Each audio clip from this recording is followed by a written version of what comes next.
सच सवालों से नहीं घबराता, झूठ सवालों से बेचैन हो जाता है। सच सवालों से नहीं डरता, ये अपनी जगह कायम रहता है। पुरसुकून, मुतमईन, चाहे रोशनी कितनी ही तेज हो। आप इसका जायजा ले सकते हैं, इसे परख सकते हैं, हर जाविये से टटोल सकते हैं और ये फिर भी सच ही रहता है। मगर झूठ वो कांप जाता है जब इससे सवाल किया जाए, वो शोर में छुप जाता है, बहानों में उलझ जाता है।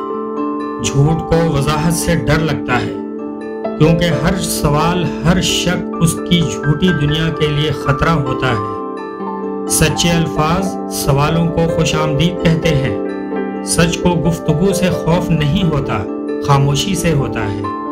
तो जब भी कुछ गड़बड़ लगे, सवाल करें, सुनने की ताकत रखें और देखें कि रद्द अमल कैसा है। क्योंकि सच कभी सवालों से नहीं घबराता और झूठ वो सिर्फ तब तक जिंदा रहता है जब तक आप सवाल नहीं करते।